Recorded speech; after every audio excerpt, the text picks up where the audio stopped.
दोस्तों आपका एक बार फिर से आप लोगों का स्वागत है आपके अपनी सेफ्टी मित्र चैनल। दोस्तों आज का जो इम्पोर्टेंट टॉपिक इतना है इम्पोर्टेंट है दोस्तों कि वॉर के मैदान में, जंग के मैदान में, रणभूमि में, वॉर के टाइम में सोल्जर के लिए दोस्तों जितना इम्पोर्टेंट उसका वेपन होता है, उसका हथियार होता है, ठीक उसी तरह सेफ्टी प्रोफेशनल का काम के वक्त में क्या इंपॉर्टेंस होता है। जिस तरह दोस्तों सोल्जर का वेपन हथियार वार्निंग के टाइम में इंपॉर्टेंट होता है, उसी तरह दोस्तों काम की जगह दोस्तों, चाहे आप किसी प्रोजेक्ट पे काम करने वाले हो, चाहे आप किसी साइट पे काम करने वाले हो, चाहे आप किसी ऑफिस में काम करने वाले हो, as a HSC professional, as a occupational health and safety profession की जगह पे, चाहे आप HSC मैनेजर के लेवल पे हो, प्रोफेशन की बात कर रहा हूँ मैं, चाहे आप साइट HSC सुपरवाइजर हो, तो दोस्तों मैनेजर से लेकर के सुपरवाइजर के लेवल पे अगर आप काम कर रहे हो, तो जिस तरह सोल्जर का हथियार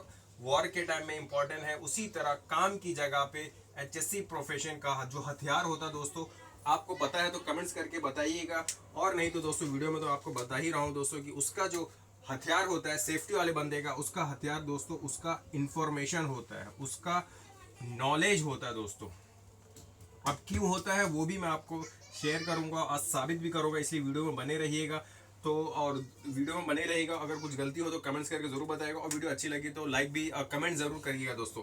तो यहाँ बताने वाला हूँ दोस्तों कि जिस तरह सोल्जर का हथियार इंपॉर्टेंट है, उसी तरह काम की जगह पे सेफ्टी प्रोफेशन का जो हथियार जो होता है, वेपन जो होता है दोस्तों, वो उसका इंफॉर्मेशन होता है, उसका नॉलेज होता है, उसकी जानकारी होती है। वो मैं क्यों कह रहा हूँ दोस्तों, वो किस लिए कह रहा हूँ, क्योंकि दोस्तों जब आप प्रोजेक्ट पे काम करते हो या किसी जगह पे भी काम करते हो, तो वहां पे आप अकेले काम नहीं करते हो, वहां पे कितने बंदे होते हो दोस्तों, सिंपल में एक 5 लोग ज्यादातर होते हैं। एक प्रोजेक्ट मैनेजर लेवल का हो गया, कोई साइट का इंजीनियर वगैरह हो गया, या वहां पे सुपरवाइजर हो गया, फोरमैन हो गया, या वहां पे लेबर या वर्कर, ये 5 लोग वहां पे होंगे।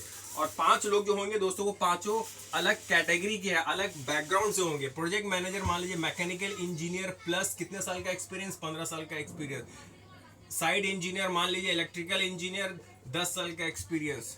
सुपरवाइजर मान लीजिए मैकेनिकल डिप्लोमा और 10 साल का एक्सपीरियंस। फोरमैन मान लीजिए 5 साल का एक्सपीरियंस। इस तरह करके हर कोई बंदा वहाँ पे जो प्रोजेक्ट पे साइट पे होगा, वो हर कोई क्वालिफाइड होगा, हर कोई प्रोफेशनल होगा। तो दोस्तों आप एज ए सेफ्टी प्रोफेशन आपको वहाँ पे काम करवाना रहता है। कैसे काम करवाना रहता है, इट मीन्स आप सेफ्टी प्रोफेशन में हो, सेफ्टी में किसी भी पोस्ट प्रोजेक्ट पे आपको इन लोगों से ही काम लेना रहेगा इन द सेंस, ये कहने का मतलब है कि सेफ्टी में आपके पास कोई मैन पावर नहीं होता है। 90% कंपनी आपके पास कोई रिसोर्स नहीं होगा, आपको इन्हीं लोगों से काम करना होगा। लेबर्स के कह करके आपको काम करना रहेगा। आपका काम क्या रहेगा साइड पे दोस्तों, फॉर एग्जांपल आपको कहीं पे बैरिकेड करवाना है, तो आप तो नहीं करोगे यार, आप करोगे तो कितनी जगह करोगे। मान लो अगर आपके जिम्मे रहेगा बैरिकेड करवाना, तो आपसे अगर अनबन रहेगी तो बार बार तोड़ देगा, तो क्या आपसे बैरिकेड ही लगाते रहोगे दिन भर, तो पॉसिबल नहीं है दोस्तों। तो कहने का ये मतलब है कि सेफ्टी के पास 90% कंपनी में कोई रिसोर्स नहीं होता, कोई मैन पावर नहीं होता। आपको इन लोगों के जरिए ही काम लेना रहेगा। चाहे आप लेबर अगर नहीं सुनेगा तो सुपरवाइजर पे जाइएगा, इंजीनियर पे जाइएगा, फिर प्रोजेक्ट मैनेजर पे। तो मैनेजर आपकी कब सुनेगा दोस्तों, जब आपके पास प्रॉपर इंफॉर्मेशन होगा, प्रॉपर नॉलेज होगा। और इंसान के लिए ये बस की बात नहीं है दोस्तों कि वो मैकेनिकल का भी एक्सपर्ट हो, इलेक्ट्रिकल का भी एक्सपर्ट हो, सिविल का भी एक्सपर्ट हो, और उसके बाद केमिकल का भी एक्सपर्ट हो। आप सेफ्टी प्रोफेशनल है तो किसी एक बैकग्राउंड से आप आते होंगे, प्लस सेफ्टी का आपके पास डिप्लोमा होगा, या चाहे आप वो एडियाज हो, निबोश या कोई भी हो, या आपने बीटेक ही फायर एंड सेफ्टी में किया होगा, तो आपको किसी एक फील्ड का नॉलेज होगा प्रॉपर में। तो चाहे आप मैकेनिकल बैकग्राउंड में आए हो या इलेक्ट्रिकल में, तो दोस्तों अगर आप इलेक्ट्रिकल बैकग्राउंड से है तो आप मैकेनिकल के जो स्पेसिफिक बंदा है जिसने स्पेशलाइज किया, उससे आप नॉलेज में नहीं जीत सकते। तो उसका रास्ता क्या है दोस्तों, उसका तरीका क्या है दोस्तों, तरीका ये है दोस्तों कि आपके पास इतनी नॉलेज होनी चाहिए। अब उसकी नॉलेज की कैसे आपको गेन करेंगे दोस्तों, तो नॉलेज तो बहुत बड़ी है। हम लोग कोई गूगल पीडिया नहीं है दोस्तों कि एक बार बटन दबाएं और पूरा इन्फॉर्मेशन हम उससे मैकेनिकल वाले से भी बहस करें और इलेक्ट्रिकल वाले से भी बहस करें, तो ये पॉसिबल नहीं है। तो उसका आसान इलाज क्या है दोस्तों, साइड पे रिक्वायरमेंट होता दोस्तों। साइट में अगर आप रिक्वायरमेंट जान जाइए, और रिक्वायरमेंट के हिसाब से आप जितने भी यहाँ पे क्वालिफाइड बंदे मैंने मेंशन किया था, प्रोजेक्ट मैनेजर से लेकर लेबर तक में, उनसे आप इस रिक्वायरमेंट की बेस पे डिफेंड कर सकते हो, बहस कर सकते हो। आपकी अगर नॉलेज पक्की रहेगी तो ही ये लोग आपका काम सुनेंगे। अगर नॉलेज नहीं रहेगी, नॉलेज की कमी रहेगी, तो ये लोग आपको दबा के रखेंगे। तो यहाँ पे दोस्तों ना हमको दबना है ना दबाना है, अपना काम करना, हम यहाँ पे काम करने हैं। और हमारा काम ये है कि सबसे पहले अपनी सुरक्षा, फिर लोगों की सुरक्षा। वो इसलिए दोस्तों, आप कभी फ्लाइट में ट्रैवल करते होंगे या फ्लाइट में कभी आप गए होंगे तो देखना है कि वार्निंग आती है कि कभी भी अगर ऑक्सीजन का लेवल कम होगा तो आपके सर के ऊपर से एक ड्रॉप डाउन आएगा ऑक्सीजन का, वो आप मास्क यूज करना। तो पहले उसमें यही वार्निंग रहती है कि पहले आप अपना यूज करें, फिर दूसरों की हेल्प करें। तो सेफ्टी में सबसे पहले अपने आप को बचाना है दोस्तों, फिर लोगों को बचाना है, यही हमारा काम है। तो रिक्वायरमेंट क्या है दोस्तों? रिक्वायरमेंट से ही आपको इंफॉर्मेशन मालूम पड़ेगी, एग्जैक्ट इंफॉर्मेशन इस प्रोजेक्ट के रिलेटेड। आपके पास कितना ज्ञान है उससे मतलब नहीं है, आप सिर्फ रिक्वायरमेंट को फॉलो कीजिए और इनसे काम लीजिए, इनको भी सेव कीजिए और खुद भी सेफ रहिए। कैसे दोस्तों? रिक्वायरमेंट जो होता है दोस्तों वो 1, 2, 3 और एक 4 तरह का दोस्तों रिक्वायरमेंट होता है। अगर आपको रिक्वायरमेंट पता चल गया तो पूरी पोथी या पूरी किताब पढ़ने की जरूरत नहीं है। इस रिक्वायरमेंट के हिसाब से आप यहाँ पे काम ले सकते हो और जो आपकी इन्फॉर्मेशन के लिए बेटर रहेगा इस प्रोजेक्ट के लिए। फिर दूसरे प्रोजेक्ट जाते हैं, वहां का रिक्वायरमेंट अलग होगा। तो रिक्वायरमेंट इज बेस्ट ऑप्शन है दोस्तों आपको सरवाइव करने के लिए उस प्रोजेक्ट में, और प्रोजेक्ट वाइज करके लाइफ गुजरती रहेगी और आपका ग्रोथ भी होता रहेगा सेफ्टी फील्ड में। तो पहला जो रिक्वायरमेंट जो होता है दोस्तों वो होता है लीगल रिक्वायरमेंट। तो लीगल रिक्वायरमेंट क्या होता है दोस्तों? कंट्री के हिसाब से वेरी करता है, डिफरेंट करता है। अगर आप कतर में हो तो कतर के हिसाब से अलग स्टैंडर्ड, अलग रिक्वायरमेंट होगा। उस कंट्री के हिसाब से इंडिया में हो तो अलग रहेगा। इंडिया में भी अगर आप काम कर रहे हो, अगर कंस्ट्रक्शन पे कर रहे हो तो अलग रिक्वायरमेंट रहेगा, डॉक पे कर रहे हो तो अलग रिक्वायरमेंट रहेगा, अलग रिक्वायरमेंट होता है। जैसे रिक्वायरमेंट को अगर क्लासिफाइड किया जाए लीगल रिक्वायरमेंट को, तो जैसे एक्ट एंड रूल। तो एक्ट रूल किसके हिसाब से दोस्तों? सेंट्रल लेवल का अलग से होगा, स्टेट लेवल पे अलग से होगा। तो हर किसी का एक रूल होता है दोस्तों, लीगल रिक्वायरमेंट होता है, वो आपको फॉलो करने रहेगा। कौन से हिसाब से? प्रोजेक्ट के हिसाब से। अगर आप कंस्ट्रक्शन पे कर रहे हो तो मान लो BOCW एक्ट एप्लीकेबल है, उसमें कौन सा एक्ट है दोस्तों? 1996 हो गया। रूल कौन सा अप्लाइड होगा दोस्तों? फॉर एग्जांपल मैं यहाँ पे लेता हूँ BOCW सेंट्रल रूल 1998, ये दोनों एप्लीकेबल हो गया। फिर इसके बाद और क्या एप्लीकेबल होगा दोस्तों? इस पे एक अलग वीडियो में डिटेल में बताऊंगा क्या क्या लीगल रिक्वायरमेंट है as per the project, as per the industry and all. Simple है। फिर उसके बाद क्या दोस्तों? जैसे इन्वायरमेंटल प्रोटेक्शन एक्ट 1986। तो जैसे इन्वायरमेंट ऐसा है जो हर किसी में फिट बैठ जाएगा, हर जगह एक रिक्वायरमेंट होती है। तो इस तरह करके लीगल रिक्वायरमेंट है वो आपको पता होना चाहिए कि आप जिस प्रोजेक्ट पे काम कर रहे हो उस प्रोजेक्ट की क्या लीगल रिक्वायरमेंट है। अगर आपको पता रहेगा रिक्वायरमेंट तो आप ये यहाँ पे प्रोजेक्ट मैनेजर से लेके लेबर कोई कितना भी क्वालिफाइड हो, आपको बस रिक्वायरमेंट फॉलो करना है। आपको पूरी हिस्ट्री नहीं जाननी है, रिक्वायरमेंट को आप अपने हिसाब से 100% रखिए और इनसे काम करवाइए। काम करवाने का मतलब ये काम करेंगे, उनको कन्विंस कीजिए, वो आपको हेल्प करेंगे।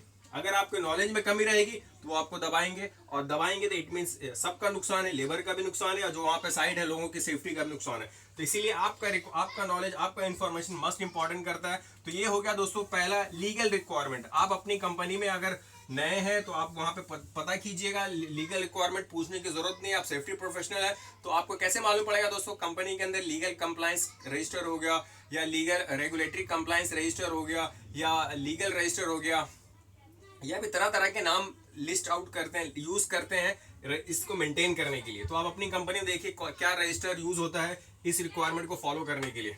तो पहला हो गया दोस्तों लीगल रिक्वायरमेंट। दूसरा जो होता है दोस्तों वो होता है स्टैंडर्ड। स्टैंडर्ड क्या होता है दोस्तों? वे आपको मैं बता रहा हूँ। स्टैंडर्ड जो होता है वो कंपनी टू कंपनी ये भी होता है दोस्तों। कोई कंपनी जो होती है दोस्तों वो सिर्फ ISO 9001 certified, it means quality management. दूसरी कंपनी जो होती है ये भी होती है, और एडिशनल ISO 14001 जो इन्वायरमेंट मैनेजमेंट सिस्टम हो गया। तो कोई कंपनी ये सिर्फ ये दो सर्टिफाइड रहती है, स्टैंडर्ड फॉलो करते हैं। कुछ कंपनी होती है दोस्तों जो ISO 45001, it means occupational health and safety. इन तीनों को मिला के अगर जो कंपनी फॉलो करती है, जो स्टैंडर्ड फॉलो करती है, उसे कहते हैं QIMS, integrated management system certified company. तो इस तरह की कंपनी होती है। लेकिन ISO 45000 पहले क्या यूज होता था दोस्तों? IMS के अंदर में OSAS 18001 यूज करती थी। कोई कंपनी ये भी यूज करती थी, लेकिन अब क्या दोस्तों इंटरनेशनल लेवल पे यूज होता है। तो दोस्तों ये जो एक्चुअली था ब्रिटिश स्टैंडर्ड था, लेकिन इसको आप अपडेट करके ये एक्वायर्ड कर रहे, हासिल कर लिया आप ISO 45001, इसको रिप्लेस किया। तो दोस्तों यूज करने वाले इसको भी यूज करते थे अब, लेकिन दोस्तों इंटरनेशनल लेवल पे ये यूज होता है। अब इसके अंदर क्या डिफरेंस है, दोनों में क्या सिमिलरिटी, उस पर मैंने अलग वीडियो बना, वो आप देख सकते हैं। तो यहाँ पे दोस्तों अगर किसी कंपनी में आप काम कर रहे हो तो रिक्वायरमेंट क्या होगी दोस्तों, इसके लिए एक अलग डिपार्टमेंट होता है, लाइक QA QC डिपार्टमेंट हो गया, एडमिन डिपार्टमेंट होगा जो फॉलो करने के लिए। कुछ कंपनी में क्या होता है, इन्वायरमेंट डिपार्टमेंट हो गया, इन्वायरमेंटल स्पेशलिस्ट होता है, वो फॉलो करता है। किसी कंपनी में दोस्तों ये तीनों आपको अकेले एज ए सेफ्टी प्रोफेशनल आपको डील कर, इसलिए कहीं पे देखिएगा HSC officer, HSC engineer, HSC, तो तीनों आपको फॉलो करना रहेगा। लेकिन अगर आपको फॉलो करना है, डरने की जरूरत नहीं है, आपके लिए वेल एंड गुड है, आपको और भी ज्यादा डीप नॉलेज होगी ताकि स्टैंडर्ड फॉलो करने में और आपको साइट पे इंप्लीमेंट करने में आसानी होगी। तो अगर ये आपको मौका मिल रहा है तो वेल एंड गुड, नहीं मिल रहा तो और भी अच्छी बात है, आपको सिर्फ एक ही फॉलो करना है, ISO 45001। तो ये स्टैंडर्ड आपको देखना कौन सा फॉलो करके, ये 3 मिनिमम बताया, लेकिन इससे ज्यादा भी स्टैंडर्ड फॉलो होता है। लाइक एनर्जी के लिए अलग स्टैंडर्ड यूज होता है, फिर उसके बाद अलग कोई टेस्टिंग कंपनी उसमें और भी एक्स्ट्रा यूज होता है, तो वो स्टैंडर्ड के हिसाब से कौन सी कंपनी क्या फॉलो करे। तो दूसरा रिक्वायरमेंट आपको कहां से मालूम पड़ जाएगा, स्टैंडर्ड से मालूम पड़ जाएगा। एक तो आपको लीगल कंप्लायंस फॉलो करना है या करवाना है, और दूसरा स्टैंडर्ड। तीसरा जो होता है दोस्तों वो कॉन्ट्रैक्ट के हिसाब से होता है। अब कॉन्ट्रैक्ट के हिसाब से क्या होता है दोस्तों, कॉन्ट्रैक्ट की जो रिक्वायरमेंट होती है दोस्तों वो होती है, वो भी डिफर होती है कंपनी टू कंपनी। किसी कॉन्ट्रैक्ट में कुछ रिक्वायर्ड, किसी कंपनी में कुछ रिक्वायर्ड है। फॉर एग्जांपल मैं एक्टिविटी से स्टार्ट करता हूं। फॉर एग्जांपल मान लीजिए स्कैफोल्डिंग का काम चल रहा है, तो एक क्लाइंट का रिक्वायरमेंट है भाई कि कोई भी अगर स्कैफोल्ड के ऊपर जाएगा तो 100% टाई अप रहना चाहिए हर वक्त। दूसरी कंपनी क्या कहती है, स्कैफोल्ड से रिलेटेड नहीं भैया, जब काम करेगा तभी 100% टाई अप रहेगा, वरना कोई जरूरी नहीं है 100% टाई अप करके रुको, जरूरी नहीं है। तो ये एक फर्क दिखा। दूसरा क्लाइंट की रिक्वायरमेंट दिखा तो बताता हूँ मैं आपको, ये सब मैं अपने प्रैक्टिकल जो मैंने फेस किया वो मैं आपको बता रहा हूँ। फिर इसके बाद दूसरा लिफ्टिंग की बात करता हूँ। मान लो कोई चीज लिफ्टिंग करना है, लिफ्टिंग क्या करना है, फॉर एग्जांपल आपको कंपनी के अंदर एक कॉलम है, कॉलम के अंदर किसी चीज को लिफ्ट करना है, समझ गए आप यहाँ तक। तो कोई कंपनी क्या कहेगी, लिफ्टिंग एक परमिट बनेगा, लिफ्टिंग परमिट, इसके अंदर जो भी रिक्वायरमेंट होगा, इस लिफ्टिंग करने के लिए जो भी रिक्वायरमेंट है, जिस चीज से रिक्वायरमेंट, जिस जगह की रिक्वायरमेंट है वो एक परमिट होगा। लेकिन दूसरी कंपनी क्या कहती है, दूसरा क्लाइंट क्या कहता है, दूसरा कॉन्ट्रैक्ट क्या कहता है कि लिफ्टिंग करना है तो आपको हर काम का सेपरेट परमिट लेना। For example lifting permit for column एक परमिट, लिफ्टिंग के लिए आपको काउंटर वेट लगाना है दूसरे क्रेन से या सेम क्रेन से, वो एक अलग परमिट। 2 परमिट सिर्फ आपको दो से एक ही काम के लिए आपको 2 या 3 परमिट बनाना पड़ेगा। तो ये रिक्वायरमेंट होती है दोस्तों कंपनी के हिसाब से। फिर तीसरा एग्जांपल मैं आपको समझाता हूं। फॉर एग्जांपल PTW से ही रिलेटेड मैं बात कर रहा हूं, क्योंकि सेफ्टी का एक मेजर रोल होता है दोस्तों PTW में। परमिट टू वर्क में दोस्तों मान लो कोई एक कंपनी कहती है कि आपको सेपरेट कन्फाइन स्पेस का परमिट बनाना पड़ेगा, आपको सेपरेट वर्कर हाइट का परमिट बनाना पड़ेगा। एक क्लाइंट एक कॉन्ट्रैक्ट के हिसाब से ऐसा है। दूसरा क्लाइंट क्या कहता है, नहीं आपको एक जनरल परमिट बनाना है और जो काम करना उसके हिसाब से परमिट बनाओ। कन्फाइन स्पेस का परमिट इसके साथ अटैच करो और चेकलिस्ट ऐड करो। वर्कर हाइट करना है, एक ही जनरल परमिट पहले बनाओ, उसमें से ये वर्कर हाइट और वर्कर हाइट का चेकलिस्ट ऐड करो। तो डिपेंड करता है, हर कंपनी का अपने अपने हिसाब से रिक्वायरमेंट होता है, वो आपको फॉलो करना है। आप अगर किसी कंपनी 10 साल काम की हो तो वहाँ कोई एक रिक्वायरमेंट होगा, लेकिन दूसरी कंपनी में जाओगे तो आपकी जो नॉलेज है वो आपको इम्प्लीमेंट करेगी, लेकिन आपको बेसिक रूल पता है। तो आप दूसरे कंपनी में जाके आपको टाइम डायरेक्ट जाना, लीगल रिक्वायरमेंट देखना, सॉरी रिक्वायरमेंट देखना, उसके अंदर क्या क्या रिक्वायरमेंट है, आप डायरेक्ट दूसरे दिन से फॉलो अप ले सकते हो, साइड पे इंप्लीमेंट कर सकते हो। वरना आपका 20 साल का भी एक्सपीरियंस है, लेकिन अगर आप रिक्वायरमेंट फॉलो नहीं करेंगे तो यहाँ पे जाके आपकी पचकी हो सकती है, गुगली हो सकती है, तो वो आपको ध्यान रखना। चौथा क्या रिक्वायरमेंट है दोस्तों, चौथा जो रिक्वायरमेंट है दोस्तों वो है अदर रिक्वायरमेंट में आता है। अदर रिक्वायरमेंट क्या है, सिचुएशनल के हिसाब से, काम के हिसाब से बढ़ सकता है, घट सकता है। फॉर एग्जांपल जब एक कोई भी कॉन्ट्रैक्ट लिया होगा 2020 में, उस टाइम कोविड का कोई नामो निशान नहीं था, लेकिन कोविड आने के बाद क्या हो गया दोस्तों, फिर एक एडिशनल रिक्वायरमेंट आया जो कॉन्ट्रैक्ट में नहीं था। तो अब क्या है दोस्तों, एक गाइडलाइन आएगी कंपनी की तरफ से, गवर्नमेंट की तरफ से भी आ सकती है, कंपनी की तरफ से भी। तो उसमें भी डिफर होता है। क्या डिफर होता है, कोई कंपनी बोलता है भाई अगर आपको यहाँ पे काम करना है तो क्वारंटाइन आपको 14 डेज का लगेगा, एक कॉन्ट्रैक्ट के हिसाब से। इसी कंपनी का दूसरी जगह कॉन्ट्रैक्ट चल रहा है, वहां क्या कॉन्ट्रैक्ट का रिक्वायरमेंट है, 7 दिन का चलेगा क्वारंटाइन। तीसरी कंपनी में क्या रिक्वायरमेंट है कि 3 दिन का है, लेकिन फर्स्ट डे और लास्ट डे, तीसरे दिन आपको PCR टेस्ट कराना रहेगा, पॉजिटिव है तो काम कर सकते हैं। तो ये रिक्वायरमेंट कम और ज्यादा होते रहता है दोस्तों। इसका अदर रिक्वायरमेंट रहता है जिसे हम सिचुएशन रिक्वायरमेंट भी कहते हैं। अब उसके बाद दोस्तों जैसे अभी चल रहा है फिलहाल जैसे मंकी पॉक्स का रिक्वायरमेंट, तो आप कोई कंपनी के लिए रिक्वायरमेंट है, किसी कंपनी के लिए कुछ पता ही नहीं है। जैसे मंकी पॉक्स जो रिक्वायरमेंट अभी चल रहा है कि भाई आपकी कंपनी में चल रहा था ये एडिशनल रिक्वायरमेंट एंड सो चाहिए, लेकिन किसी कंपनी में इसका नामो निशान नहीं है। तो इस तरह का रिक्वायरमेंट आपको पता होना चाहिए साइड पे।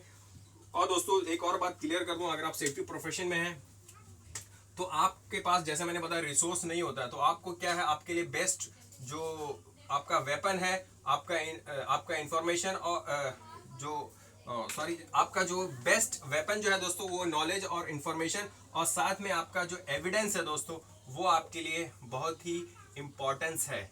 कि गांव में कहावत है दोस्तों कि लिखतन के आगे बख्तन नहीं चलता है। तो इट मीन्स आपका रिटर्न एविडेंस होना चाहिए किसी भी काम को करने के लिए। आपने अगर यहाँ पे किसी को भी कहा, अगर वो इम्प्लीमेंट नहीं करते हैं तो आपके पास कोई रिटर्न होना चाहिए। इन केस इनमें से project manager, HSE site engineer, foreman वो पलट सकते हैं इन केस ऑफ कोई एक्सीडेंट हो जाए। भाई हमें तो पता ही नहीं, हमें क्या मालूम। तो ये आपको ध्यान रखना है कि आपके पास एविडेंस रिटर्न होना चाहिए। आप इस कंपनी में चाहे 1 दिन काम करें, 2 दिन काम करें, या 2 साल या 20 साल, जितने दिन भी आपको काम कर रहे हैं आपके पास रिटर्न एविडेंस होना चाहिए कि आपने अपना काम एडवाइस दे दिया है। आपका काम ये एडवाइस है कि है, लेकिन एडवाइस के साथ साथ दोस्तों फॉलो अप भी होना चाहिए। ऐसा नहीं कि एक बार बोल दिए हैं और आप जाके सो गए, यार ये तो सुनता ही नहीं, हमको क्या करना है। ऐसा नहीं दोस्तों, कंपनी में आपको इसलिए रखी है कि आप फॉलो अप लेते रहें, ना कि लड़ाई झगड़े, ना फिजिकल करें, फॉलो अप करते रहें। फॉलो अप करेंगे तो आप भी बचेंगे और इनको भी समझ में आएगी भाई ये करना ही जरूरी है। लेकिन ये सब कब करेंगे, जब आपके पास रिक्वायरमेंट का फुल नॉलेज होगा। आप उसको डायरेक्ट बोलोगे भाई पीपी नहीं हो तो फलाने एक्ट के हिसाब से, सेक्शन के हिसाब से ये जरूरी है, कंपनी के जो एक्ट लीगल रिक्वायरमेंट उसके हिसाब से भी जरूरी है, और उसके साथ साथ कंपनी का जो जनरल इंस्ट्रक्शन है, कंपनी का जो प्रोसीजर है उसके हिसाब से। जब भी आप रेफरेंस होगे तो रेफरेंस में कोई भी इंसान डर जाता है, यार कुछ भी होगा तो मेरे ऊपर आएगा। ये मेरा पर्सनल एक्सपीरियंस नहीं है कि मैं आपको बोल रहा हूँ हेलमेट पहनने के लिए, ये पर्सनल एक्सपीरियंस नहीं है कि ये सेफ्टी लेने के लिए। ये मैं जो हमसे भी महान जो लोग हैं जिन्होंने ये प्रोसीजर बनाया, जिन्होंने ये लीगल रिक्वायरमेंट बनाया, जिन्होंने ये सब मेंशन किया है, उनके हिसाब से ये सब चाहिए। तो ये सब एक मिनिमम रिक्वायरमेंट, लेकिन आप अपने नॉलेज के हिसाब से, अपने स्किल के हिसाब से, अपने एक्सपीरियंस के हिसाब से एडिशनल लेते हैं, वेल एंड गुड। लेकिन एटलीस्ट मिनिमम रिक्वायरमेंट साइट पे होना चाहिए। अगर है तो वेल एंड गुड, उसको मॉनिटर कीजिए। अगर लीगल रिक्वायरमेंट या जो भी रिक्वायरमेंट कमी है तो वो अपने एक्सपीरियंस स्किल के हिसाब से जान के वो सब इम्प्लीमेंट करवाइए। पहले आप लिस्ट बनाइए क्या क्या रिक्वायरमेंट है एट द साइट पे। बाकी नेक्स्ट वीडियो बनाऊंगा कि कंस्ट्रक्शन या इंडस्ट्रियल गैसेस के लिए या दूसरे प्रोजेक्ट के लिए क्या क्या रिक्वायरमेंट होती है सेपरेट दोस्तों। तो आई होप दोस्तों वीडियो आपको अच्छी लगी हो, इन्फॉर्मेटिव लगी हो। वीडियो में कुछ कमी रहेगी हो तो जरूर कमेंट्स करके बताइएगा। और वीडियो को लाइक करने से कुछ नहीं होता दोस्तों, लेकिन एक मोटिवेशन मिलती है इस तरह की और भी ज़्यादा वीडियो आप सब के बनाने के लिए। तो दोस्तों wish all the best and thank you very much.